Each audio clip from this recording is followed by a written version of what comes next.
Are you introducing this one then? I can do. I need your little script though. Or can you just send me it quick so I can...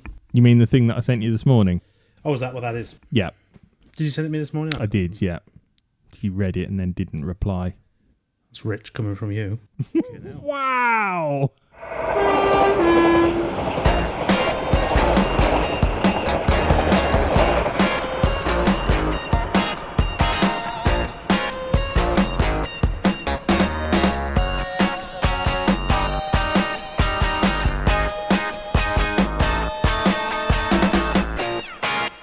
So hello and welcome back to Junctions and Stuff. Today we are here for episode 3. I can't believe it already. And we are talking about the Storytellers in tonight's episode.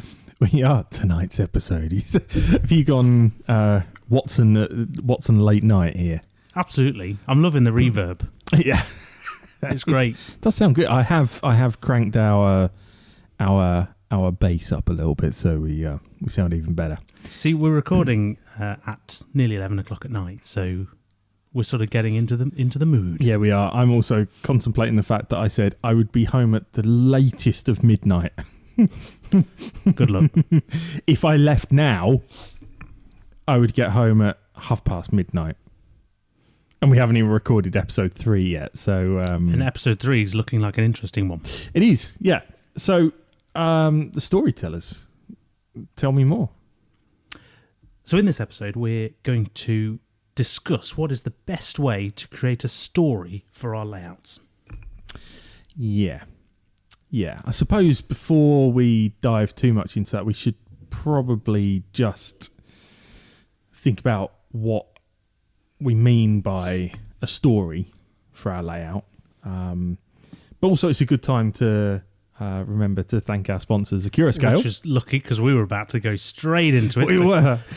But do you know what I did? I went to put my phone down and I went to put it down on because there's nothing to put your phone down on in this room apart from Accurascale boxes. So I turned around and saw an Accurascale logo. I was like, yeah. But no, seriously, thank you to Accurascale for sponsoring this. It's very nice to have the support of an industry leader for an industry-leading podcast. Wow. That's a bit strong for episode 3 of a pilot, isn't it? Deary me. Episode 3 and it's industry-leading. Jeez.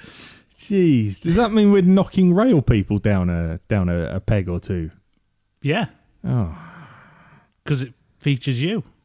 Yeah. You can't get much better. Wow. There's some smoke being blown right now. The things I do for discount. Yeah, exactly. I'll bring you a free leaf next time. Thank you. So what do we mean by story when we're talking about layout? I guess this is something I've spoken about in the first couple episodes a little bit in the sense of if you just put some track down on a piece of board, then you've got a model railway layout, but you haven't got a story. What are we trying to show when we model? It comes back to the past discussion, really, doesn't it, of realism and all that kind of stuff. But it's not that. We want to...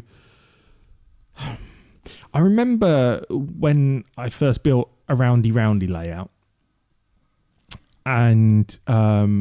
my partner, bless her, took a look and said, "It's very nice, but it just goes round in a circle." What does that mean? Yeah, there's no towns that's just got a railway that goes round in a circle. And she was right to a certain extent, but then I was able to say, "Well, no, this part of the layout is this does that, this flows into there to represent that," and I was able to tell her the story of it and what it represented. Meanwhile, I'd have been packing her bags. She does too much for me to pack her bags. Notice how I suck up and you don't. Well, I don't think mine will be listening to episode 3. Well, no, not after episode 1, where you said the best bit is getting away from the wife and kids. That's what I mean by story is everything that goes around the track. So everything that turns it from just some track on a bit of wood into a scene, into something from your imagination. It doesn't have to be real. It doesn't have to be realistic. Not to dredge up old ground of the last episode, but it doesn't have to be, but it does have a story. And I think nostalgia plays a huge part in this hobby as well. And I think whether it's memory of happy times or maybe our recognition of older events or periods in time are happier, I don't know. But I don't know, because last time I came here, you and I had a discussion. You might not even remember it, but we were stood over there, which is really useful for a podcast. Handy. I'm pointing over there. You could be pointing anywhere right now. I could be, but you know where I'm talking about. We were talking over there, which for New Junction fans, we were talking over by the non-seeded side of the layout. Yeah, we were talking over by the station, right? And we were at Thirsk having a conversation. We were thirsty, and I was talking to you about your role at Accurascale and learning more about Accurascale as a brand, but then I was asking you questions about how soon after a loco comes into real life, is it going to be a successful model? Because generally speaking, most people model in the past in some way, shape or form, don't they? So, yeah, I think that the whole conversation, because we'd just been to Greatest Gathering that weekend, hadn't we? And I'd seen the class 93, and there was a 99. 99 was there as well. Thank you. And then lots of the other current stuff like 90s and 66s were having new liveries, new names. Yeah, but you take a 93, for example, when is the right time to bring that into production as a model manufacturer? Because, when is there going to be interest in it? 25 years' time? No, I think as soon as they get put to work, you can replicate it. But you're not going to sell it in the same volume as you would do something that's 30, 40 years old, or is that an assumption on my behalf? Yeah, I think so. I think it depends on the prototype. Like a 93 and 99, I think would do very well because they're, in theory, lined up to be the next class 66. Right. So they'll be everywhere locos of the future. Yeah. But if it was something obsolete, a shunter that worked in a power station here, there, and whatnot, you probably wouldn't have the same effect. Yeah. Yeah. But I suppose I was coming back to the nostalgia side of things. It is quite a nostalgic hobby, isn't it? And I've talked before about my love for all things toothpaste, because that's what I grew up around. Was if I wanted to go into London from Chelmsford, then it would be some toothpaste I'd climb on, and it would be a slam door as well when I was first travelling. So that's my nostalgia, and I guess when you're younger and everything like that, I suppose I am looking back with rose-tinted glasses a little bit at it. So I'd want to model that. I suppose it's like New Junction because it comes from my historic experience of the East Coast Main Line when I was smaller. But then, in the same breath, I don't have any GNER stock. It's all current day East Coast Main Line, but. So that's nostalgia versus the collector in me that wants the latest liveries, the latest colours. So you prefer the very new modern image, but like latest modern image? Yes, I'm a sucker for, if I've seen it, I want it. Okay, yeah. So if a 91 goes past me, I need a 91 from Hornby, for example. Just because I've seen it or been on it.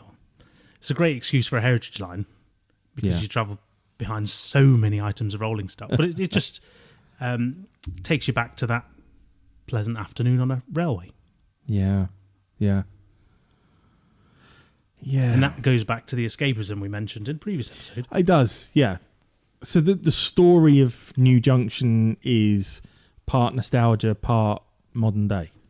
Yes, so originally, for those who don't know, the idea...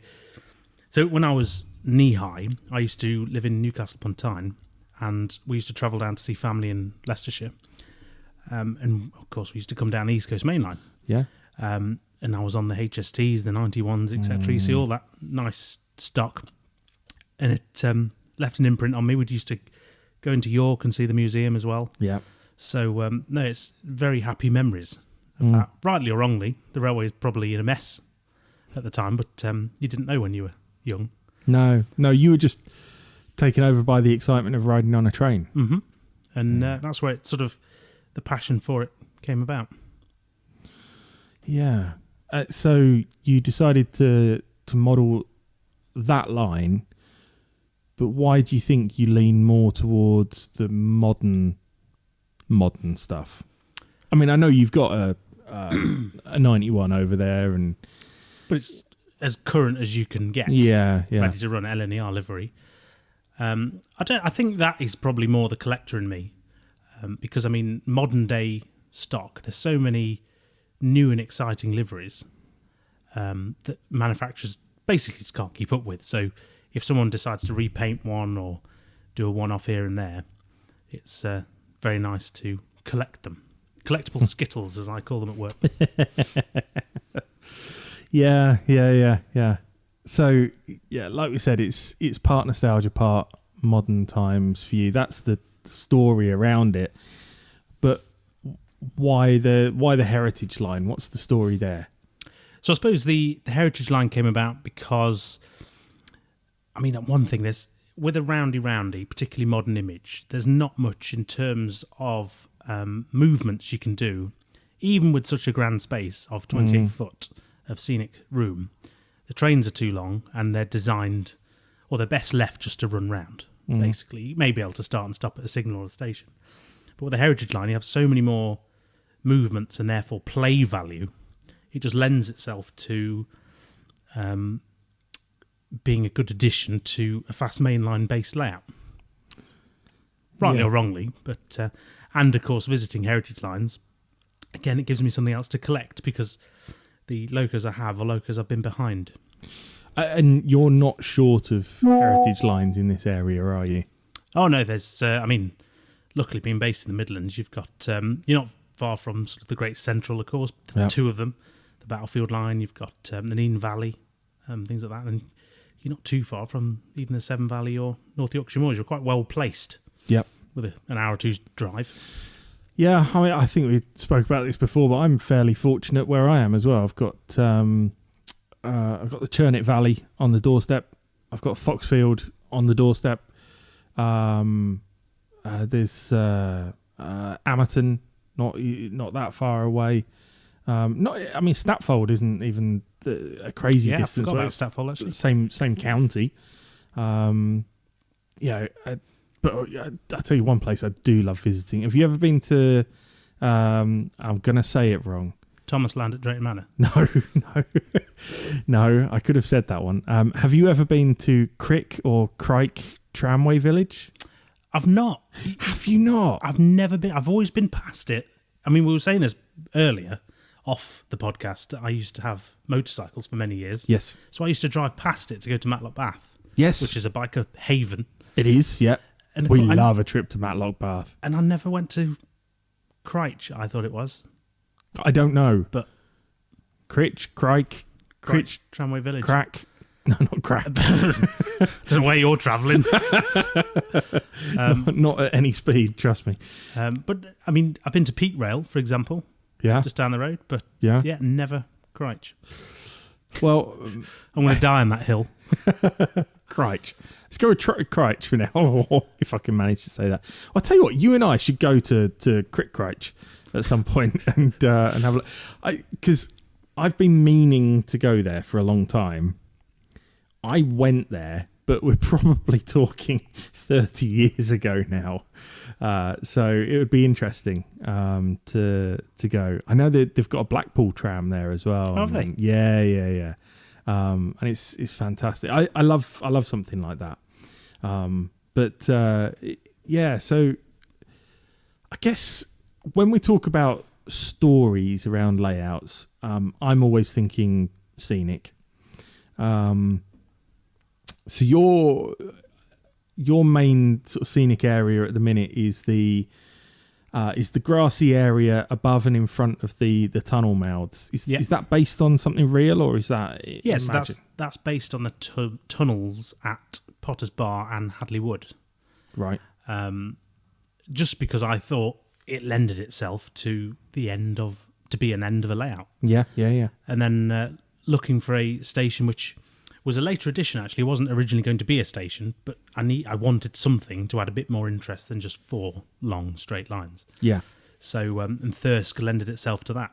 I've got no attachment, say, to Thirsk, other than the fact it is a very nice little station plonked right in the middle of the East Coast Main Line. Okay, I was wondering what your attachment to Thirsk was, but now we know there isn't one. Yeah. Okay, good. It's just modelable. It's modelable. Modelable's a great word. But yeah, so your story is a blend of fact and imagination. Then it's absolutely, bits of realism, elements. So the inspiration has been taken from the East Coast Main Line to create an East Coast Main Line themed layout. If you weren't modelling the East Coast Main Line, what would you be modelling? I would probably, this is going to be really off tangent, but I'd probably model the Glacier Express in Switzerland. I've always liked... There's an answer I wasn't expecting. Well, there you go. There must be a story around this. Well, obviously, I've travelled on it, and it's absolutely stunning, but I like the idea that most of the model railways you see in the UK particularly are usually tabletop based. But I always like the idea that the Glacier Express is usually on the side of a mountain, particularly in the bits you'd want to model. Single track, but you could model a layout which was relatively thin but tall. So almost like a giant picture on the wall as opposed to a big flat table. So I've always liked the idea of sort of modelling a mountainside with just a railway snaking around it. That's cool. Very different. And I see examples of it from time to time on the continent, and you just think, oh. Yeah. I've got so many ideas of stories in my head that I would love to replicate in a layout. I just don't have the space, the time, or the finances in which to do it. But another one is the Festiniog. So probably our own version, but you could probably do the same with that actually. And I think the Bachmann narrow gauge range lends itself very well to creating a layout based on the range they released. Yeah. I mean, I think for me, I spoke in the last episode of a fictional version of Cheadle Station. That would be cool. I quite like a more rural line. Less is more. Yeah, I like a single car diesel. I like a 2-car DMU. I like that. It's just something. There's something very. I want to say there's something very British about that, and I don't know whether there is, but it just feels rural Britain. I stayed at the name is gonna slip me now. Don't, because the audience are putting in names here. Stringfellows? No, not that one. Gromont. Thank you. Oh, it came back to me. Just the nick of time. I stayed in Gromont on the North Yorkshire Moors Railway last year. So my parents had booked they wanted to go on a few days holiday. Very, very clever. But they also wanted me and obviously my son, their grandchild, to come up. So they booked themselves into the station master's house at Gromont Station. Oh, very nice. You can stay there. And what a fabulous part of the world to model that would be as well.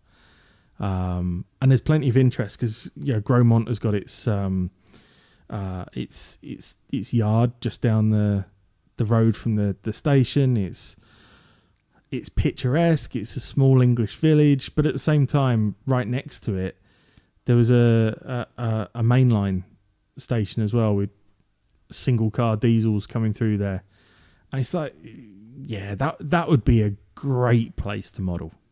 I'm still surprised people don't model Hogsmeade more.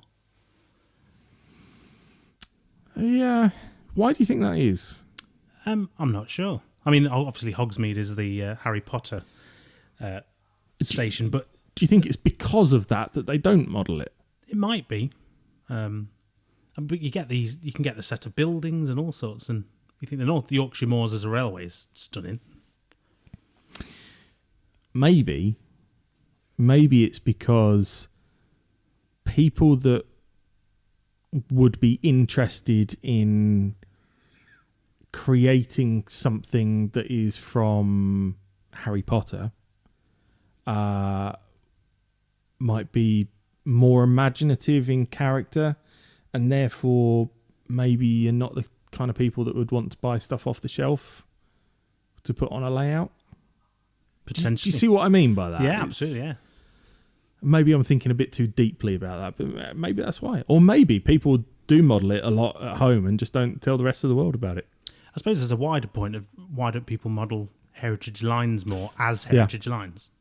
Yes. Yeah. So if people are going to model a heritage line, they'll do it as it was when in service, as opposed to yeah, with the sort of which is interesting in itself. Yeah, I mean, obviously you've got your heritage line, but you don't see many other layouts out there that are here's a representation of a heritage line as it is today. That'd be interesting. And again, like I said, there's some crackers around where I live, and Churnick Valley has got this wonderful part by the Caldon Canal that basically there's a pub, the Black Lion at Consul Forge, I think it is. That the pub is in the middle of nowhere. There's no the only road to it doesn't actually go to the pub. It goes to a car park across the railway line, across a canal, and then you're in the car park. And that road is a rutted road for about a mile, and you can drive down there, park up, go to the pub. But to go to the pub, you go over the canal and then over the railway line, which is the Churnick Valley Railway. So we did it last summer, and we sat there in the pub garden. I was having a lovely... Have a drinking game here. The amount of times you said pub. Yes. It's great. It's because it's this time of night I really want a beer. You want a pub? But I sat there having a nice pale ale in the sun, watching the steam trains go by. And they are feet in front of you whilst you sat in the pub garden. And that would be a fantastic model as well of a modern day scene at a heritage railway. Yeah. Maybe I should build that sometime. A pub? A pub, yeah. I see where you're going with that. No, I don't want a model beer because it's not big enough. Tiny little thimble of ale. But no, it is a beautiful scene. And if any of you are ever in the Staffordshire area, then go to Consul, go to the Black Lion, just keep following the signs, and whenever you think the road has got too rough, just keep going. That means you're getting close. And it's wonderful when you're there. If the weather's right, yeah, it's fantastic. There's always barges there, and there's a river there as well. So river meets the canal, and then the road. Yeah, it's just beautiful. So to model that would really tick a box for you in terms of the story of your happy memory of said afternoon. Yeah, we had my little boy with us, and it was one of the first times he really sort of paid attention to a train going past, and the sun was out. And I've got some beautiful video footage of of the steam catching in the sunlight, and yeah, it was just brilliant. It was super. And so the story for me there is, like you say, it's about the memory, and maybe that comes back to what we said before. The story is about the memory.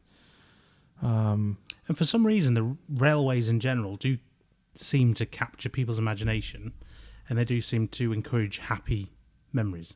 Yeah, they do. They do. I mean, I'm sure, if you speak to somebody who has been a commuter for 20, 30 years, then they might have slightly different opinions on the railways. But for most of us, it's they're akin in some ways to aeroplanes, I think. And I think plane spotting is becoming more of a thing these days. I don't know if you've seen any of these live streaming YouTube channels, like the ones where they watch the sort of radar trackers and. They're cameras that are set up next to runways of major UK airports. So the one that gets recommended to me a lot is Airliners TV, which is for Manchester Airport. Oh wow! And it's a group of guys that are actually, I say guys and girls, that are live streaming incoming and outgoing aircraft. But they've got a real community around it, and it's awesome. Sometimes I just put it on in the background whilst I'm working. But yeah, and then there's all these flight radar apps and stuff like that you can. And it's like when I was on my way over here today, and you messaged me and said, well, I'm going to be there at this time, and I was running a bit early. I was on the A50 at the time, just about to pass East Midlands Airport. So I thought, I'll go park up next to the runway for a few minutes. And they've got a bar. You're going to give me a reputation, Richard. Please. I think you're giving it out yourself. Yeah, maybe. But I just went and sat at the end of the runway and watched a couple of planes come and go. So I think when they are big machines that tend to take us places where we want to go, then they gain a special place in our heart. Isn't it anything that supports life, i.e. gives heat or convenience, that kind of thing, you then refer to as a she? So like you refer to a ship as a she. Yeah. Same way as you can refer to an engine as she, or in theory a plane. Yeah, I did. I wonder if that is the same sort of endearment. Maybe. I think there is a school of thought that actually that was a thing in history about possession and females being possessions. Oh. But I much prefer your take on that. My modern PC approach to these things. I much prefer your approach to that. That's good. But yeah, I think there is a nostalgia to things that enable us to have fun and enable good memories. Which is what a good hobby's all about. It's what a good hobby's all about, but also it's what the good real thing's all about as well. So yeah, but creating the story around a layout is about that inspiration in the first place, isn't it? You've got to be inspired to be able to recreate it. Yeah. So where do you go for inspiration? Well, I'm quite lucky because I take from the East Coast Main Line. That literally runs up the right hand side of the country, all the way up to Edinburgh. So, in theory, partly is obviously because of my nostalgic memories of the East Coast, but then the other reason is it also gives me an excuse to be able to run pretty much anything on my layout. So it sort of ticks a lot of boxes. And the more boxes I can tick, the more convinced I am, or was, to do it. And you see a lot of West Coast Main Lines layouts at the moment. I mean, I know there's Making Tracks, which is obviously all West Coast Main Line, but you generally see more of those than East Coast. I wonder if that's the... It's not for the lack of stock. Might be because of the lack of catenary on off-the-shelf market? Yes, and is there maybe some more unique stock on the West Coast? Potentially. No, I'd say it's even. So for everything there's unique on the West Coast, it's the same on the East Coast. Yeah.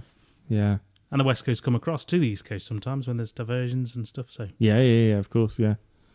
I don't know why that is. I don't know. But yeah, the East Coast doesn't seem to get as much love as the West Coast. I don't have any affinity with the East Coast at all. No one's perfect. I think I've only ever been on it once. Sheffield to Newcastle, I think. But obviously where I live, I'm much closer to the West Coast. If I was going into London, it would be I'd drive down to Stafford and get a train from there, so West Coast. But also I grew up with the Great Eastern Main Line. So, your Norwich to Liverpool Street run. So I don't have any affinity with the East Coast. But let's say you were building a section of your layout and you wanted to be inspired. Is it going to shows? Is it opening up a magazine? Is it going to be looking at real life stuff? When you're coming up with an idea for a new section, where's it coming from?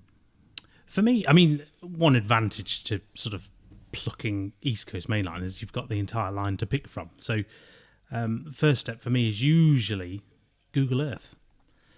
Or is it Google Maps? Did we discover? We didn't. We completely forgot. Yeah. Ooh. If you heard that in the background, that was me almost tipping over Richard's first class seats. But never mind. I didn't manage it.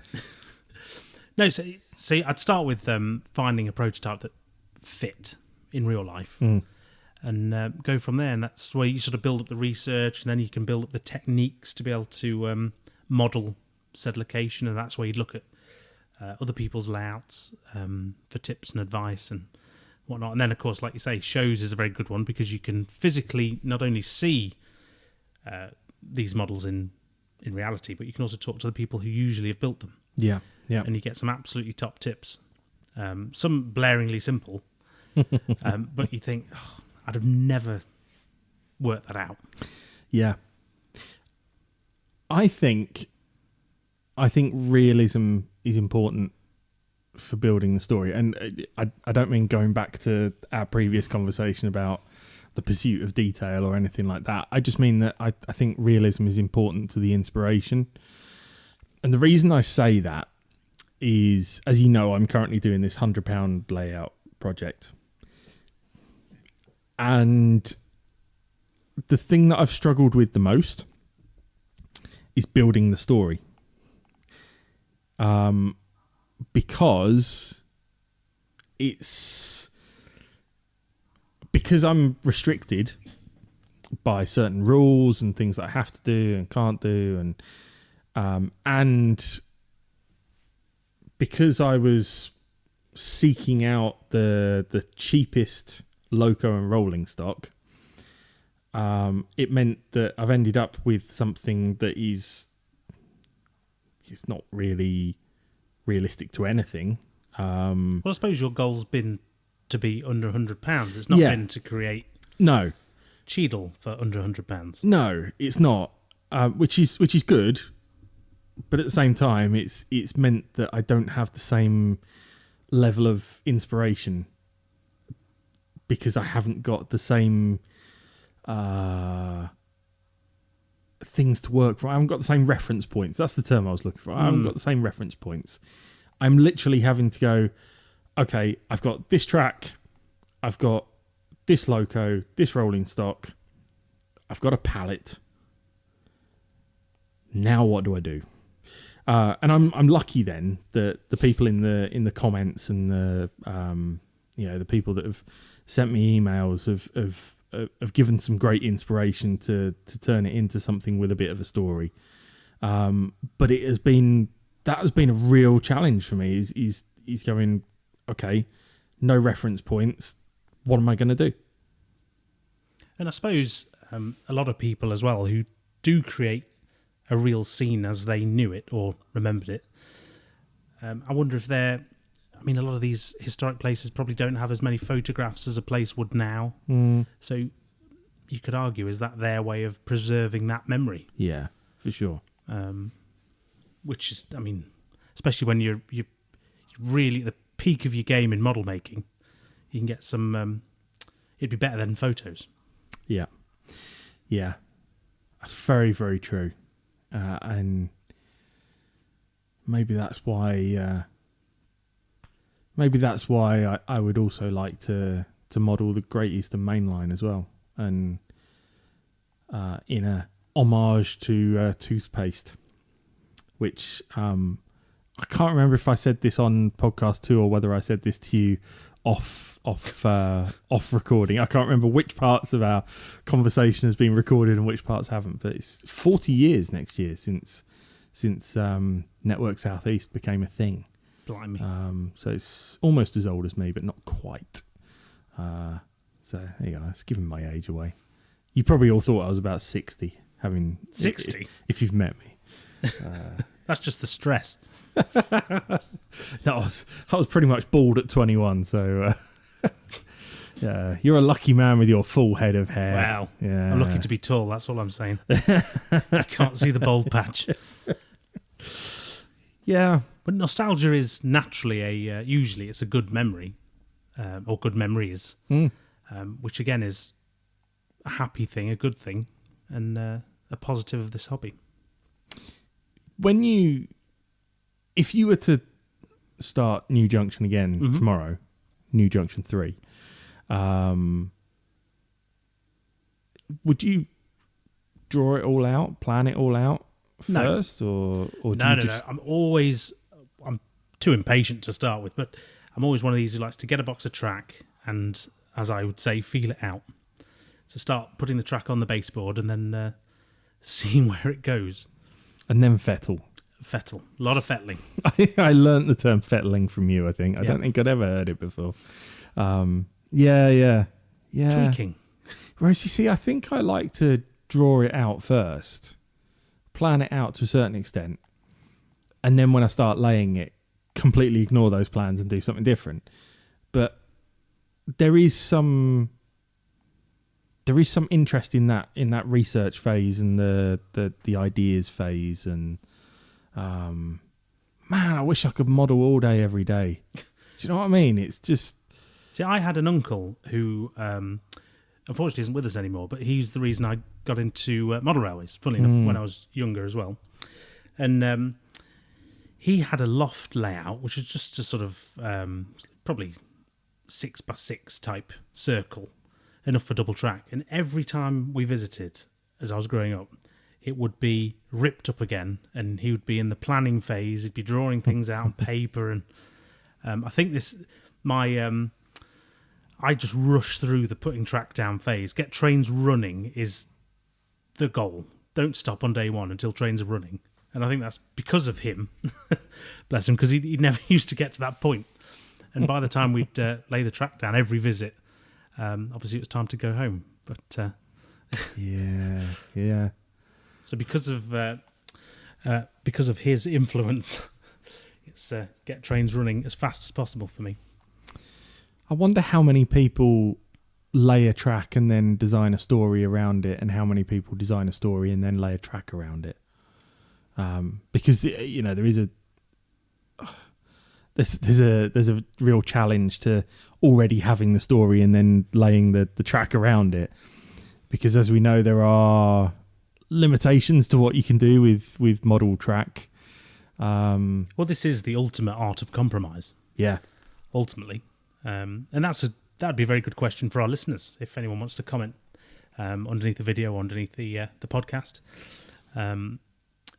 Let us know how you do it. Yeah. And what your inspirations are as well. It's maybe there's some books out there, some guidance out there that we've never thought about. Or, of course, and I'm amazed you haven't mentioned this, some of the biggest inspiration you can get these days is from YouTube. Absolutely. Well, sometimes. I was somewhat inspired by New Junction. Somewhat. Who?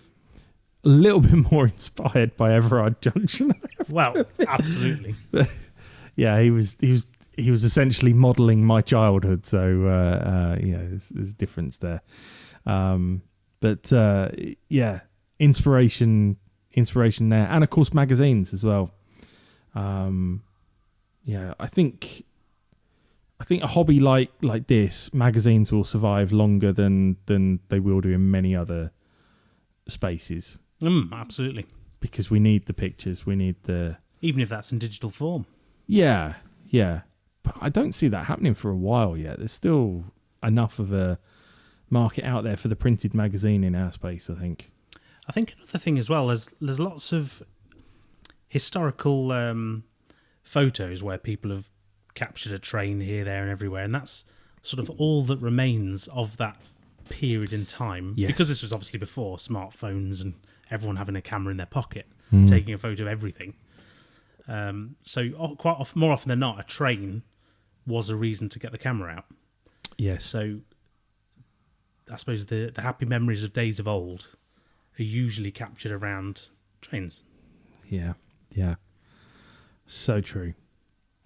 And yeah, the inspiration is everywhere. It's all around us.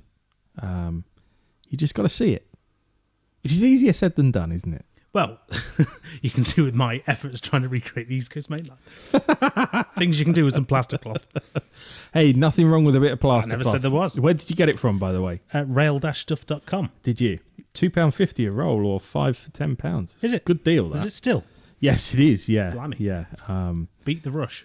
I don't think there's any single rolls left at the moment. It's just 5-packs, but the 5-pack's the best value anyway. So. I appreciate the upselling. Indeed, yeah. We've all got to keep the lights on. It's fine. If you do need a single roll, then let me know. I can always break a 5-pack somewhere. You can buy a 5-pack and we'll give you one. Yeah, exactly. But the story's important. I've always said it. Without the scenics, there is no story. Without a story, it is just track on a bit of wood. Which, by the way, if that's what you're into, fine, go for it. Like we said in the last episode, do what you want. But for me, the excitement comes from the story that you create around that layout, and particularly the memory. Yeah. That's always interesting to see, because you can visualise someone's memory of a previous time in life. Yeah. Fascinating, actually.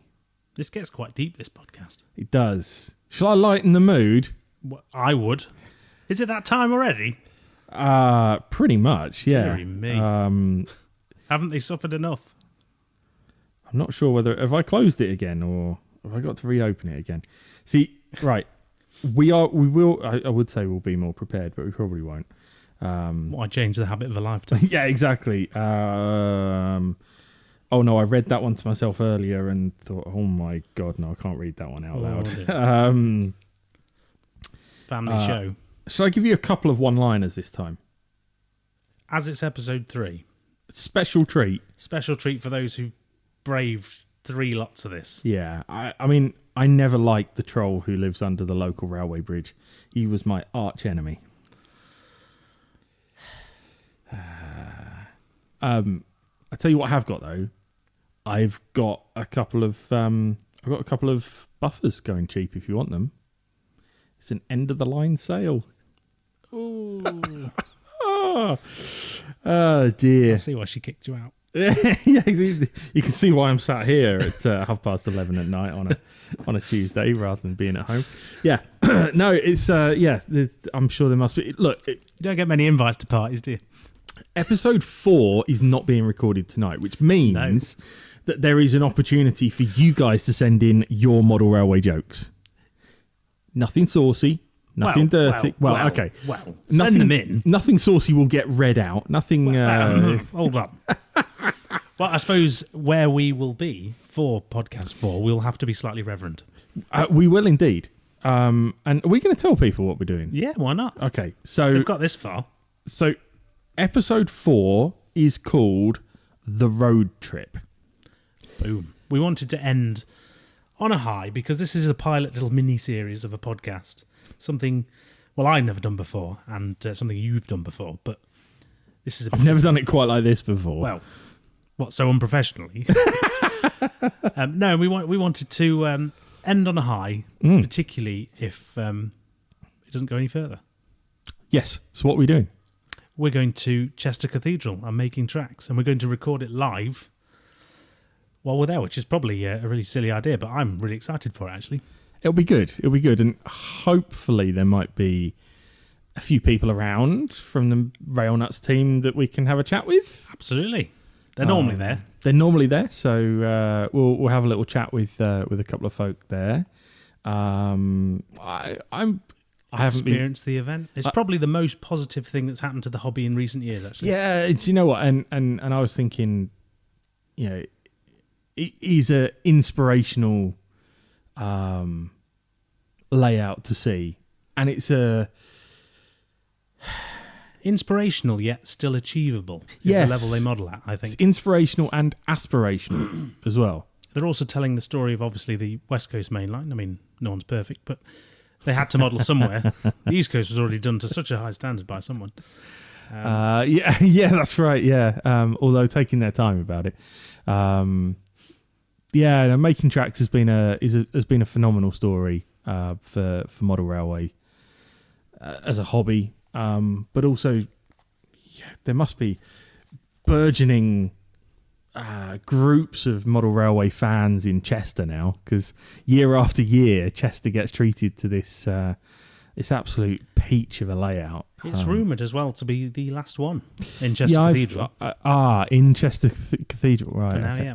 Because they do the winter one as well, don't they? At Blakemere, that's it. They're also doing one in, I think, Aberystwyth this year as well, as we're talking. Oh, okay. But watch this space for details. But no, I think the Chester, which is the whole point of building the layout, is to raise money for the cathedral. Oh, right. Okay. Yeah, it raises a phenomenal amount for the cathedral because it brings in so many more people. Yeah. And I mean, you'll see when you go, there's signs about that says this building costs something like £5,000 a day to be open. Jeez. But then it's such a massive building, you can understand why. But yeah, that is it was previously the best event they had, mainly because it's on for so long. But I used to travel to Chester on an almost daily basis because I spent about 2 years working in Chester, but I never went to the cathedral, so be interesting. You're about to. Yeah, and it is a road trip, so we'll be bringing another feature to this episode for episode 4. And Rich is staring at me blankly because I've just come up with this. But are you going off piste again? Yes. So it's a road trip, and what do all road trips need? Briefings before we start going down off tangents. What do all good road trips need? I'm trying to think of something that's appropriate for this podcast. I'm trying to think of something that would be inappropriate. What do you do on a road trip? I'm trying to think what you do on a road trip. Okay. All good road trips need 2 things. Put me out of my misery.